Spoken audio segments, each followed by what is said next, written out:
사도행전 21장 13절부터 14절까지 말씀 다 같이 봉독하겠습니다. 바울이 대답하되 여러분이 어찌하여 울어 내 마음을 상하게 하느냐? 나는 주 예수의 이름을 위하여 결박당할 뿐 아니라 예루살렘에서 죽을 것도 각오하였노라 하니 그가 권함을 받지 아니하므로 우리가 주의 뜻대로 이루어지이다 하고 그쳤노라. 아멘. 이 추석 명절을 맞이해서 오늘 선택된 이 감사 365의 말씀은 뭔가 비장한 말씀입니다. 그냥 즐겁게 편안하게 지나갈 수 있는 말씀이 아니더라고요. 그래서 저도 다시 한번 저의 사명을 돌아보며 하나님께서 저를 부르신 이유가 뭐였을까를 다시 한번 고민해보고 묵상해보는 시간이었습니다. 사도 바울의 이야기예요, 여러분. 사도 바울은 원래 어떤 사람이었습니까? 이 사울이란 이름으로 있을 때 예수 믿는 사람들을 잡아서 박해하고 그리고 또 예수 믿는 사람들을 잡아 죽이는데 누구보다도 앞장섰던 사람입니다.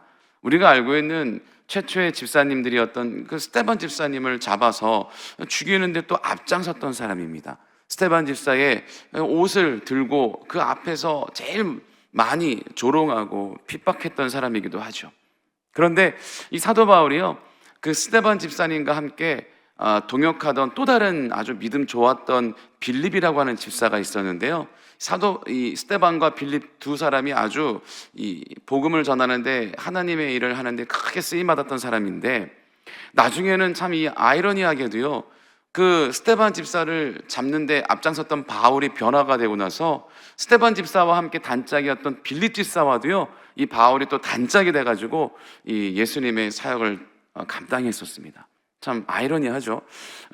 어제의 적이 오늘의 동료가 됐던 것입니다. 그 빌립 집사에게는요. 이 사도 바울이 이러한 삶을 살다가 예수님을 뜨겁게 만났잖아요.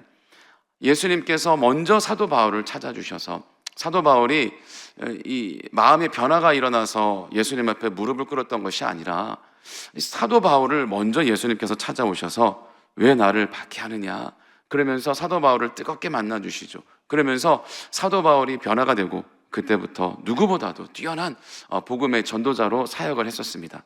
그러니까 사도 바울이 그렇게 변하고 되고 나서 또 편하게 사역했느냐? 우리가 알고 있듯이 그렇지 않죠. 사도 바울 역시도 그 사역이 편하지 않고 또 고난의 연속이었고 죽을 고비도 여러 번 넘겼고 결국에는 사도 바울의 이 사역의 마지막 역시 예수님처럼 또 많은 예수님의 제자들처럼 순교로 그 삶을 마감했던 것을 우리는 알 수 있어요. 그 신약 성경 중에서도 제일 많은 성경을 또 쓰기도 했죠. 그렇게 신약 시대에 와서는 예수님 이후에 굉장히 위대하고 굉장히 능력의 종으로 또 쓰임 받은 사람이기도 합니다. 그런데 예수님께서 이 사도 바울의 이런 성향을 아셔서 아마도 웬만해서는 예수님께서 직접 그렇게 예수님을 적대시하고 공격하던 사람을 직접 만나 주셔서 또 완전히 극과 극으로 누구보다 뛰어난 전도자로 이렇게 쓰는 경우가 없죠. 거의 사도 바울이 거의 유일합니다. 그래서 이렇게 사도 바울의 이야기가 많이 우리가 회자되고 많이 믿음의 본을 우리가 삼고 있는 것이죠. 근데 그게 그냥 그렇게 된 것이 아니라 사도 바울의 그런 어떤 성향을 예수님도 아시기 때문에 그래 이 사도 바울, 사울 이 사람은 내가 변화시키면 나를 위해서 또 이렇게 누구보다도 열심을 다해서 아마 나의 일을 할 것이다. 주님이 먼저 알아보시고 사도 바울을 찾아주시지 않았을까 생각됩니다. 그러니까 그게 은혜이죠. 우리가 인생을 살다가 내 멋대로 살다가 내 마음대로 살다가 어떤 계기로 인해서 어떤 나의 마음의 회심으로 인해서 예수님을 믿게 되는 경우가 되게 많은 대다수인데 나는 전혀 예수님 믿을 생각이 없이 내 마음대로 살고 있는데 주님이 먼저 나를 찾아오셔서 노크를 하시는 경우 왕왕 있어요. 그렇게 하다 보면 예수님 뜨겁게 실제적인 살아계신 예수님 만나고 변화되는 것 그게 정말 큰 은혜인지 사도 바울은 그 은혜를 알기에 그 예수님의 사랑을 알기에 죽음도 마다하지 않고 끝까지 그 사명을 위해서 달려갔던 것이 아닐까 생각이 됩니다. 사도행전 그 전장 20장에 24절에 보면 이런 말씀도 우리가 잘 아는 말씀인데 내가 달려갈 길과 주 예수께 받은 사명 곧 하나님의 은혜의 복음을 증언하는 일을 마치려 하면은 나의 생명조차 조금도 귀한 것으로 여기지 아니하노라. 다 아시는 말씀이잖아요. 근데 사도 바울이 그냥 입버릇처럼 그냥 지나가는 말로 의뢰 있는 말로 한 것이 아니라 진짜 자기가 했던 이 말을 실천하고 지켰잖아요. 여러분, 이처럼 사도 바울뿐만이 아니라요, 많은 우리 믿음의 선진들도 뭐 이렇게 어려운 상황들 속에서 끝까지 복음을 지켰던, 끝까지 자기의 사명을 지켰던 사람들을 우리는 많이 볼 수 있습니다. 굳이 뭐 사도 바울뿐만이 아니라 성경에도 이런 인물들이 많을 뿐만 아니라 성경 이후에 실제로도 우리 삶 속에서도 또 우리 머지않은 이 과거, 오래되지 않은 과거에 있었던 우리의 믿음의 선배들까지도 이런 삶을 살다 갔던 것을 우리는 잘 알고 있습니다. 근데 사도 바울 주변에도요, 같이 동역하는 사람들 가운데도 사실은 이 사명을 지키는 일을 본의 아니게 방해했던 인물들이 되게 많죠. 그 당시 동료들도요, 또 제자들 역시도 그랬습니다. 그 사도 바울의 그 고난의 길을 너무 소중한 사역을 감당하고 있으니까 오랫동안 우리 옆에서 좀 우리의 리더가 되어주고 그 사명을 좀 같이 감당하기를 원하는 마음에, 나쁜 마음은 아니죠. 사도 바울이 자꾸 위험한 길을 걸어가려고 하는 그 길을 막죠. 왜 굳이 그 길을 걸어가려고 하느냐? 지금은 우리가 잠깐 몸을 피하자, 나중을 도모하자, 뭐 이런 부분들 여러 가지 이유로 인해서 그 고난의 길을 걸어가려고 하는 그 사도 바울의 길을 막을 수가 있는 것입니다. 그럴 때마다 예수님도 그러지 않았습니까? 그럴 때마다 사도 바울도 그들에게, 오늘 본문 말씀이 바로 그거예요. 여러분 어찌해서 나를 위해 그렇게 울며 내 마음을 아프게 하느냐? 여러분들이 내 갈 길을, 내가 주님께 받은 그 사명의 길을 걸어가고 있는데 내 길이 고난의 길이라고 해서 자꾸 그렇게 슬퍼 울며 나를 만류하면 내 마음이 아파. 어떻게 내가 그렇게 주의 사명을 감당할 수 있겠는가? 나는 예수님을 위해서 결박당할 것도 나는 미리 알고 있고, 나는 예수님을 위해서 죽을 각오도 한 사람인데 왜 나의 그 길을 자꾸만 막으려고 하느냐? 그렇게 얘기하는 것이 바로 오늘 본문의 말씀인 거거든요. 여러분, 우리가 이렇게 사도 바울처럼 그런 고난의 길을, 그래요, 저도 사도 바울처럼 예수님처럼 그 가시밭길을 따라가겠습니다 라고까지 우리가 자신 있게 장담은 못할지언정, 그래도 우리는 이 마음 한켠으로도, 그래요, 주님, 우리가 그렇게 수많은 믿음의 선진들이 본을 보였던 것처럼 저도 주님을 위해서라면 제 편한 것, 제가 하고 싶은 것, 제가 좋아하는 것 다 내려놓고 주님이 원하시는 일을 제가 하기 원합니다. 제가 주님이 원하신다면 제 그 좋아하는 것을 포기하면서까지도 주를 위해 따르리라 라고 하는 그런 각오 정도는 우리가 해야 되지 않을까 반성을 해봤습니다. 왜냐하면 예수님은 저와 여러분 때문에 생명까지 주셨기 때문에, 예수님이 그 고난의 길, 그 가시밭길, 누구보다도 그 고난의 길을 걸어가신 분이 예수님인데 왜 그 고난의 길을 걸어가셨을까요? 그냥 하나님과 예수님과의 어떤 그런 관계, 하나님께서 예수님에게 명령하셨기 때문에요? 아니면은 모든 죄인들을 예수님께서 단순히 불특정 다수의 모든 죄인들에게 예수님께서 그 죄를 담당하시려고 이 땅에 오셨기 때문에요?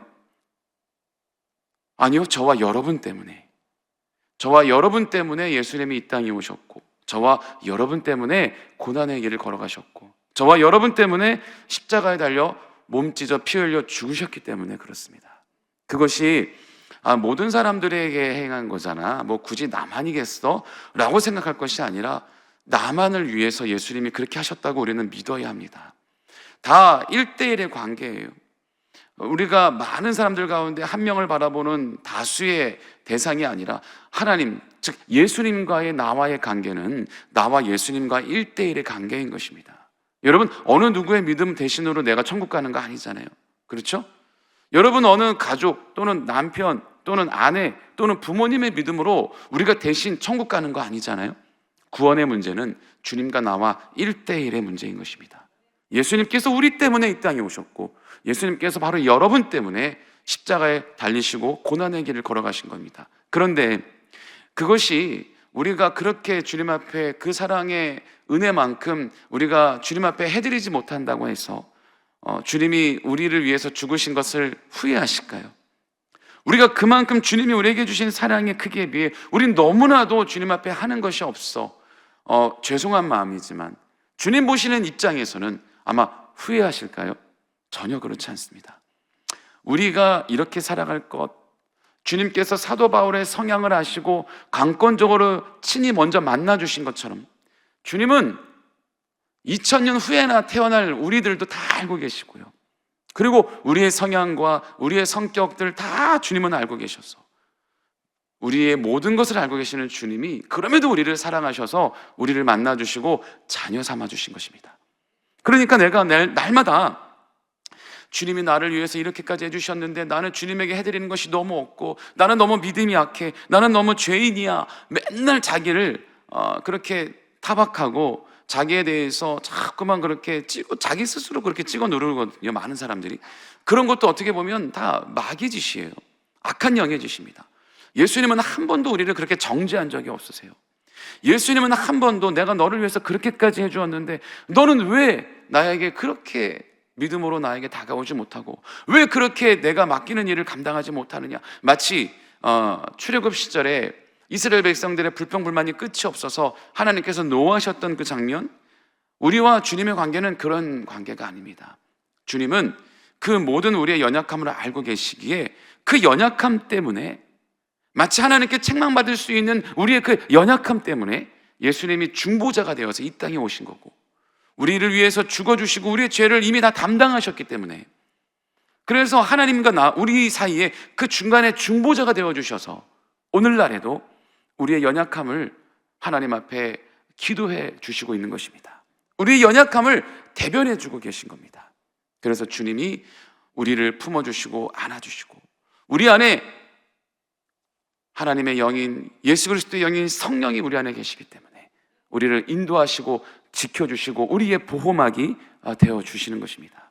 그래서 날마다 우리는 성령으로 힘있고 성령으로 재충만 받아서 날마다 우리 영육의 방어막을 튼튼하게 쳐서 악한 원수마귀의 공격에 우리는 이겨나가야 될 줄 믿습니다.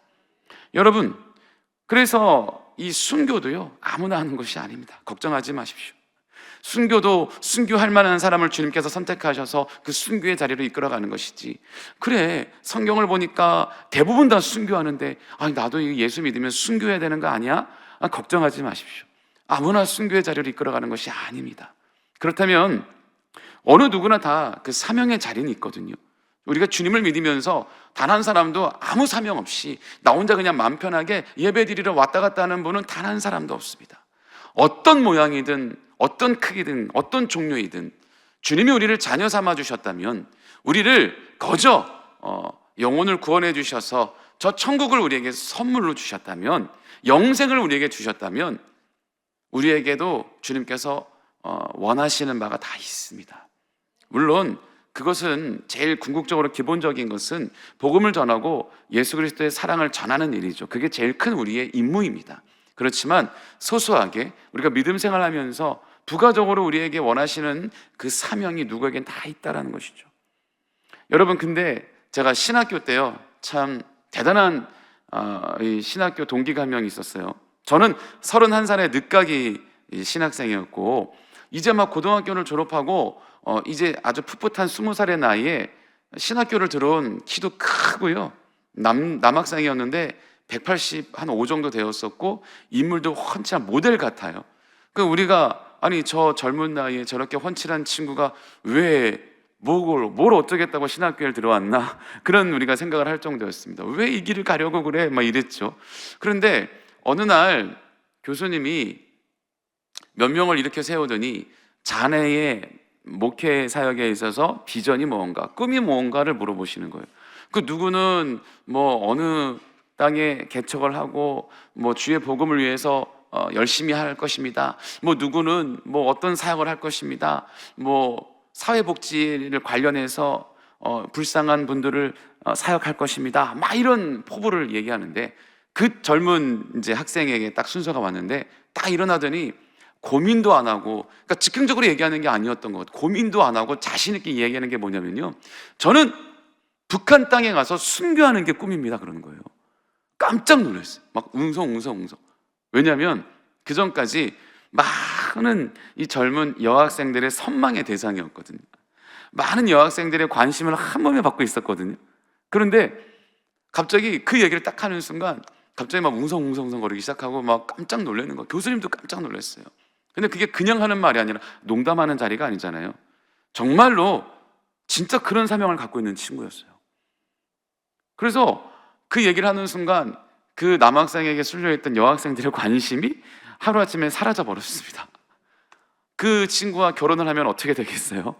그런데 여러분, 이런 것처럼 정말 오늘날에도요, 이 북한의 이 당시 예수님 시대에 또는 이 사도 바울 시대에 정말 자유함이 없이 예수 그리스도를 믿음을 가지고 예수 믿는 것 때문에 죽음도 불사하고, 그들이 예수 믿는 것이 얼마나 발각되면 자기에게 위험이 닥칠 것을 알잖아요. 그러면서도 내가 죽을 거를 알면서도 예수를 믿는 것을 멈출 수가 없기에, 내가 죽을지언정 예수 믿는 것이 너무나 좋기에, 오늘 이 시간에도요, 머지않은 곳에 우리 북한의 동포들은 숨을 죽이고 이불을 뒤집어 쓰고 그렇게 주님을 연신 외치고 있다는 거죠.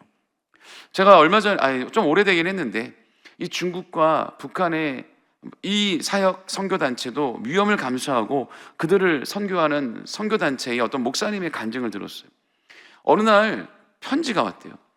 중국과 북한 국경 사이에 작은 북한 마을이 있는데, 거기가 60여 명 정도가 살고 있는데 전체가 다 예수를 믿는다는 거예요. 놀라운 일이죠. 그런데 이 마을의 그 정보가 북한 노동당의 정보가 들어가서 곧 있으면 이 당에게 이 마을 전체가 지금 몰살당하게 생겼다는 거예요. 그래서 이 마을 사람들을 좀 탈출을 도와달라고 편지를 받은 거예요. 그래서 이 목사님이 중국을 통해서 그 마을 주민들을 만나려고 들어간 거죠. 이 들어가서 그 마을 근처 중국 땅에서 그 마을의 대표 4명과 만나게 됐는데, 다 할아버지들, 어르신들이 오신 거예요. 그 가운데 제일 나이 많으신 분이 69세였어요. 근데 이제 그 할아버지를 만나서 얘기를 하는데, 이제 이 목사님이 물어본 거죠. 아니, 어르신, 왜 나오시려고 합니까? 그랬더니 이 할아버지가 하시는 말이, 나 찬송 한번 마음 놓고 불러보려고요. 그 말을 하는데 더 이상 이 목사님이 어떤 질문을 할 수가 없었대요. 그래서 네, 알겠습니다. 그럼 언제 나오시겠어요? 그랬더니 빠를수록 좋소. 네. 몇 명이나 되세요? 한 65명이에요. 어른들만요? 아니요. 애도 있어요. 우리 손녀도 있어.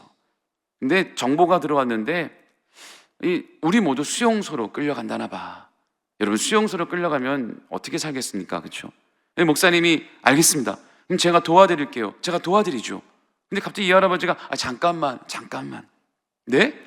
잠깐만. 왜요? 내가 나가서 한번 하나님께 물어보고 결정하면 안 돼? 아니, 이런 위급한 상황 속에 그렇게 얘기를 하시더래요. 근데 기도하겠다고 하니까 이 목사님이 어떻게 말리겠어요? 네, 알겠습니다. 그러세요. 근데 이제 뚜벅뚜벅 걸어 나가신 이 어르신이 한 10분 정도 있으니까 들어오는데, 발을 땅에 질질 끌면서 들어오시더래요. 왜 그러세요? 이 할아버지 벌써 이 목소리가 달라졌대요. 내가 하나님께 물었어. 뭐라고요? 하나님, 저 목사가 우리를 도와주겠다는데 따라갈까요? 근데 그때 하나님 음성이 들려오더래요. 내가 능력이 없어서 너희를 북한 땅에 남겨뒀는 줄 아냐? 이 음성을 듣고 할아버지가 이제 발끈을 한 거죠. 하나님께 또 따져 물었대요. 그럼 우리가 매 맞는 것도 하나님의 뜻이에요? 물론이지. 그럼 우리가 굳는 것도 하나님 뜻이에요? 물론이지. 이제 우리 다 잡혀서 수용소로 끌려간다고 해서 이러는 거 아니에요? 그랬더니 또 몰라서 묻느냐? 더 이상 할아버지는 이 말 한마디에 아무 말도 못하고 예, 하나님, 그러고 들어오셨다라는 거예요. 너무나 마음이 무너지는 상황이죠. 그리고 목사님에게 이제 이 얘기를 전해주시고 이제 헤어지자는 거죠. 안 나가겠다는 거죠. 목사님이 더 이상 그렇게 얘기를 하는데 뭐라고 더 만류를 하겠어요? 마치 오늘 우리 본문 읽은 것처럼 사도 바울이 그 고난의 길, 그 순교의 길을 걸어가려고 하는 그 발걸음을 막으려하는 그 동료들에게 사도 바울이 울면서 왜 그 길을 막으려고 하느냐, 나는 각오가 되어 있다, 마치 이런 장면과 지금 너무나 오버랩되지 않습니까? 너무나 비슷한 상황이에요. 그 목사님이 알겠습니다. 그리고 나서 이제 이 할아버지와 포옹하고 인사하려고 하는데 그 인사법이 너무 어색하니까 할아버지가 뒤로 주춤하더래요. 그래서 이 목사님이 무릎을 꿇고 봤더니 할아버지 신발에 구멍이 나서 발가락이 삐져나와 있는데, 그 삐져나온 발가락에 어찌할 수 없어 입을 맞추고 키스를 했는데, 그리고 엉엉 울고 있는데, 뒤에서 이 목사님 뒤통수에 뭐가 떨어져서 봤더니 할아버지도 엉엉 울고 있더라는 거예요. 그렇죠. 왜 안 그러겠습니까? 그리고 이제 일어나서 안녕히 계세요 라고 인사를 하고 돌아서려고 하는데 할아버지가 무슨 인사가 그러냐 그러더래요. 왜요? 에이, 천국에서 만나자 그래라. 네, 천국에서 뵙겠습니다. 그리고 이 한마디 하고 등 뒤로 돌아서 걸어 나오는데 뒤에서 할아버지의 작은 말이 들리더래요. 누가 우리를 그리스도의 사랑에서 끊으리요. 그러면서 걸어가시더래요. 여러분, 오늘 로마서 8장 35절 말씀을 이 할아버지가 외우고 있어요. 누가 우리를 그리스도의 사랑에서 끊으리요. 환난이나 공고나 박해나 기근이나 적신이나 위험이나 가리랴. 여러분, 이 할아버지와 그 마을 65명은 그들만의 사명이 있던 것입니다. 그 사명이 가시밭길이고 고난의 길이고 결국은 순교의 길이다 할지라도 충분히 벗어나고 도망갈 수 있는 기회가 있었음에도 불구하고 주님의 뜻이라면 그 길을, 그 사명을 감당했던 것이죠. 우리나라에도 이런 믿음의 선배들이 많이 있었어요. 주기철 목사님도 그랬고요.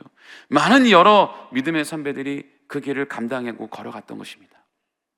근데 여러분, 우리는 지금 오늘날 얼마나 이 기독교 청정국가인 대한민국에 살면서 얼마나 편하게 신앙생활을 하고 있습니까? 저 오늘 말씀을 준비하면서 다시 한번 돌아봤어요. 그래, 저도 원해서 이 길을 온 것이 아니거든요, 여러분. 그래, 나도 원해서 이 길을 온 것이 아니었는데 내가 하나님과의 이 길 때문에 씨름을 할 때, 하나님과 옥신각신 씨름할 때 얼마나 나도 두드려 맞으면서 결국엔 하나님 앞에 무릎 꿇고 하나님 앞에 내가 고백하고 내가 하나님 앞에 결단했던가. 내가 어떤 길이다 하고 어떤 길이라도 주님께서 이끌어 가신다면 그 길이 제일 좋은 길이고 주님께서 원하시는 길이라면 그 길이 나에게 제일 축복의 길인 줄 믿습니다. 주님 어떤 모양이든 어떤 자리이든 주님께서 저를 사용하시는 대로 순종하고 주님 앞에 쓰여지겠습니다. 제가 제 마음대로 살던 저의 인생, 저를 만나주시고 저를 구원해 주셔서 이렇게 주의 종 삼아주신 것도 제일 큰 은혜이고 감사인데 더욱더 저를 이렇게 써주시는 것만도, 이 버러지 같은 죄인을 써주시는 것만도 뭐라 말할 수 없는 큰 은혜인데 제가 거기에 뭘 제 주장을 할 수가 있겠습니까? 라고 고백했던 그 순간을 다시 초심의 마음을 회복했던 시간이었어요. 여러분, 여러분들에게도 각자 주신 주님의 사명이 있습니다. 오늘날 제가 같이 나눈 것처럼 이런 큰 사명이 아니라 여러분들이 각자 처소와 교회와 그리고 여러분들의 교구와 또 지구역 가운데 여러분들에게 맡겨진 사명들이 있습니다. 우리가 그 사명들이 가볍고 너무나 이제 오래되다 보니 이제 만성이 생겨서 그 작은 사명일지라도 얼마나 주님께서 기뻐하시며 여러분에게 맡겨주셨는지를 그 초심을 다시 한번 돌아봤으면 좋겠어요. 누구는 다 달란트가 달라서 누구는 교사로, 교회학교 교사로 부르셨고요. 누구는 전도의 사명 달란트를 주셔서 전도자로 부르셨고 전도실로 부르셨고요. 누구는 섬김의 은사를 주셔서 여선교회, 남선교회로 불러주셨고요. 저마다 다 주신 달란트에 따라 하나님께서 주신 사명이 다 달라요. 누구는 지역장으로, 누구는 구역장으로, 누구는 교구의 임원 총무로, 누구는 회계로, 누구는 서기로 다 불러주신 것입니다. 누구는 찬양대로. 여러분, 이 사명을요, 이제 나 바빠, 이제 나 좀 쉬고 싶어, 이제 나 좀 다른 일을 해야 돼 라고 하면서 너무 쉽게 그 사명을 우리가 내려놓으려고 하진 않습니까?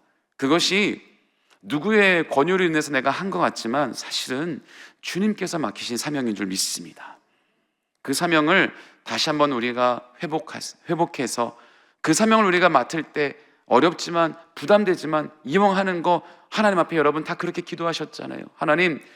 하나님께서 원하셔서 제가 이 일을 하는 줄 믿습니다. 하나님이 힘 주시고 능력 주셔서 이 사명을 잘 감당케 해 주옵소서. 여러분 다 그렇게 기도하시지 않았습니까?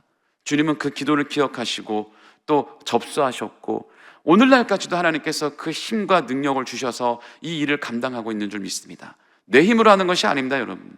내 힘으로 한다고 생각하면 착각이에요. 내가 맡고 있는 그 사명, 그 직을 감당하는 거 다 하나님께서 힘 주시고 하나님께서 할 수 있도록 역사하신 줄 믿습니다. 그 일을 하나님이 얼마나 기뻐하시는 줄 아세요? 여러분들이 그 일을 감당하고 있는 모습 볼 때 하나님은 너무나 기뻐하시는 거예요. 너무나 감사해 하시는 거예요. 고맙다. 그래, 고맙다.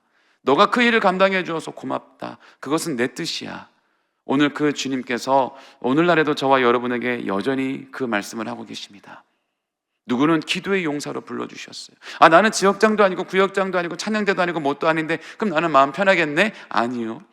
누구는 기도의 용사로 불러주신 것입니다. 그럼 그런 분들은 기도로서 하나님 앞에 우리 교회를 위해, 우리 모든 재직들과 우리 모든 기관 부서 교구를 위해 기도해 주셔야 됩니다. 그럴 때 우리 교회가 연합되고 하나 되고 놀라운 하나님의 역사를 이뤄나가고 여러분 한 분 한 분이 예수 그리스도의 교회로서 우뚝 세워주는 줄 믿습니다. 오늘도 그렇게 사명을 우리가 감당하며 또 승리하며 살아가시기를 예수님의 이름으로 축원합니다. 기도하겠습니다. 좋으신 하나님 아버지 감사합니다. 하나님, 오늘 사도 바울의 이야기를 통해 우리에게 맡기신 귀한 사명을 또 우리 역시도 감당하며 나가기를 원합니다.